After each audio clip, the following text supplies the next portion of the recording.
You don't know when you're going to start on some journey. Sometimes you really do. I think when Georgia started Maestro, she was like, I'm going to start a thing, and suddenly it turned into this.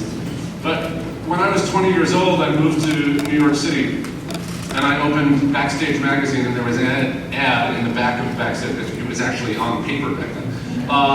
And it said they were looking for theatrical music directors for a children's theater company. I did not imagine when I answered that ad that 30 years later I would be here. First of all, that I would be here. Second of all, that TADA would still be here. And third of all, that I would be here with my family tonight. I don't feel like we're being honored by TADA. I feel like it is an honor to be part of the TADA community. And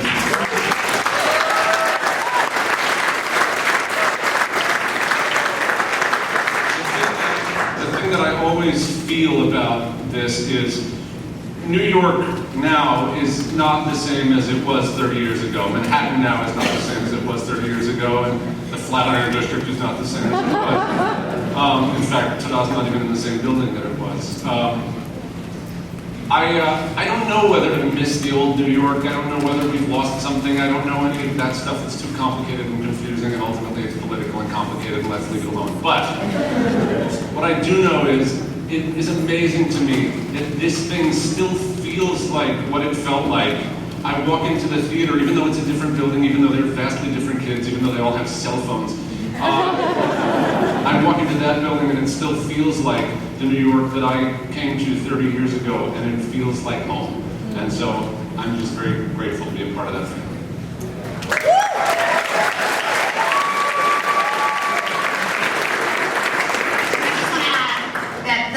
To me, what is super, super special about TADA, which no one has told you yet, is that these families don't pay to participate in this program.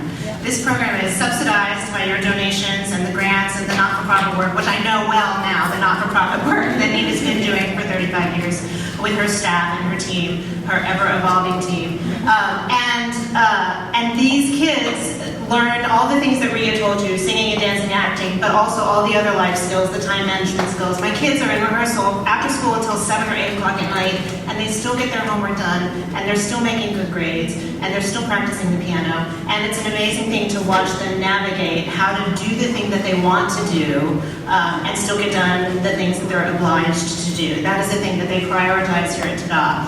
And I think that makes you a good human and a good citizen. And so I keep thinking about this community of children that is not just going to grow up to be performers, as many of them will, but they're also going to be directors, and they're going to be producers, and they're going to be doctors, and they're going to be activists, and they're going to be theater patrons, and they're going to be donors, and they're going to be students who learned those skills while they're there were doing something they loved with the most diverse, most inclusive community in New York City.